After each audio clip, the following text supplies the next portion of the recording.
सिर पर थी पगड़ी, चीरे हाथ में सदा लठोरी थी। राजा थे सूरजमल से और रानी यहाँ किशोरी थी। राजा थे सूरजमल से और रानी यहाँ किशोरी थी। ये जिन शख्सियत की पंक्तियाँ मैं आपको सुना रहा हूँ, उनका नाम है चौधरी पृथ्वी सिंह बेधड़क। चौधरी पृथ्वी सिंह बेधड़क आर्य समाज की एक जीवंत आवाज़ थे, जिन्होंने लगभग 45 वर्षों तक पूरे उत्तरी भारत में आर्य समाज का प्रचार-प्रसार बड़े निर्भीक ढंग से किया। चौधरी साहब का जन्म 1904 ईस्वी में गाँव सीकोपुर उत्तर प्रदेश में हुआ था और चौधरी पृथ्वी सिंह बेधड़क जी स्वामी दयानंद जी के अनुयायी थे।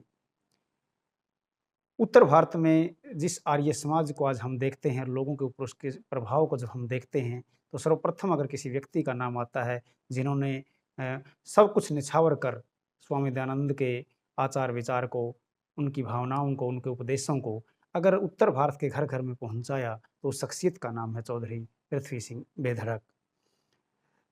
बेधड़क का जो टाइटल इन्हें मिला, उसका भी बड़ा रोचक किस्सा हमारे सामने आता है और जैसी महान शख्सियत इनकी थी, जैसा रुतबा इनका था और जिस प्रकार से अंग्रेज़ी हुकूमत के होते हुए उन्होंने आर्य समाज की बात को उत्तर भारत के हर गाँव, हर देहात तक पहुँचाया, उसे देखते हुए बेधड़क नाम इनको रहबर-ए-आज़म चौधरी छोटू राम जी ने दिया था।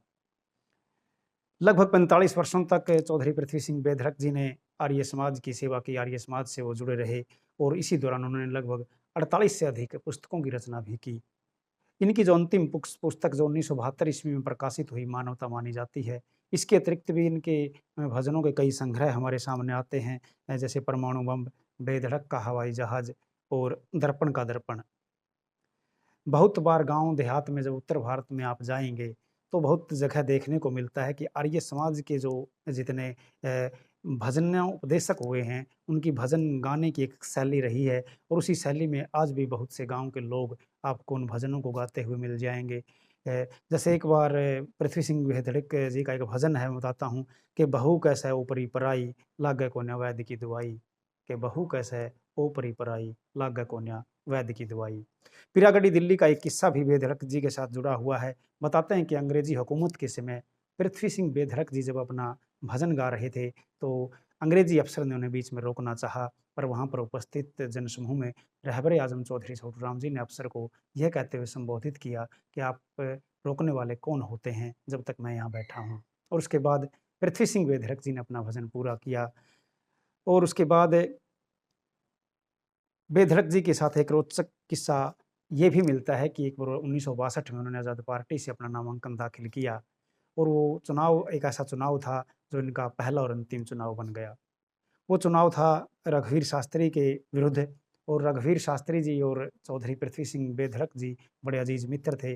लेकिन चुनावी माहौल में आपको पता है कि दोस्त का दोस्त दुश्मन कब बन जाए कुछ पता नहीं लगता। तो उसी दौरान दोनों के बीच में चुनाव हुआ, दोनों प्रतिद्वंदी रहे, लेकिन उस चुनाव में दोनों की हार हुई और एक तीसरे प्रत्याशी को विजयश्री प्राप्त हुई। उस चुनाव में पृथ्वी सिंह बेधड़क जी को लगभग 26,800 वोट और रघुवीर शास्त्री जी को 14,600 वोट मिले।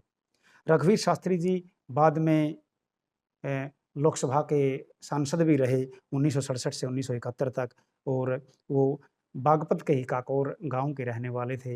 एक बड़ी अच्छी शख्सियत थी दोनों व्यक्ति, दोनों शख्सियत आज ये आर्य समाज से जुड़ी हुई थी और जहाँ पृथ्वी सिंह बेधड़क का जन्म 1904 ईस्वी में हुआ, तो रघुवीर शास्त्री का जन्म 1917 ईस्वी में हुआ और दोनों ने मिल के जुल कर के पूरे उत्तर भारत में आर्य समाज के प्रचार-प्रसार के लिए बहुत अच्छा कार्य किया।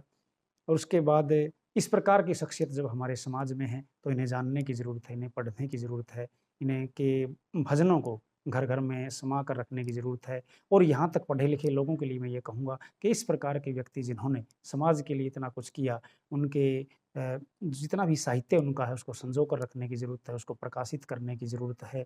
और ऐसे लोगों को पढ़ कर के, ऐसे लोगों की विचारों को पढ़ कर के हम अपने स्वयं के जीवन को और बेहतर कर सकते हैं, समाज को और बेहतर बना सकते हैं। पृथ्वी सिंह बेधड़क की बहुत सी रचनाएँ ऐसी हैं। मैं यहाँ तक कह सकता हूँ कि जैसा काम अन्ना हज़ारे ने वर्तमान आधुनिक भारत में किया, ऐसा ही कार्य कोई 40-50 साल पहले पृथ्वी सिंह बेधड़क जी ने भी उत्तर भारत के लिए किया था। बहुत से भजनों में उन्होंने समाज की कुरीतियों, यहाँ दहेज प्रथा हो, चाहे उसमें बाल विवाह हो और बहुत सी अंधविश्वास हों, उनके लिए पृथ्वी सिंह बेधड़क जी ने बहुत बड़ा कार्य उन्होंने किया। तो पृथ्वी सिंह बेधड़क हमारे समाज की धरोहर हैं, उन्हें पढ़ने की ज़रूरत है, उन्हें जाँचने की ज़रूरत है, उसे समझने की ज़रूरत है, उसे अपनाने की ज़रूरत है। तो मैं उम्मीद करता हूँ ये वीडियो आपको पसंद आएगी, और अगर ये वीडियो आपको पसंद आता है तो आप कमेंट बॉक्स में आप अपने प्रश्न रख सकते हैं। आगे भी इस प्रकार की रोचक वीडियो आपको मिलती रहेंगी। जय हिंद, जय भारत।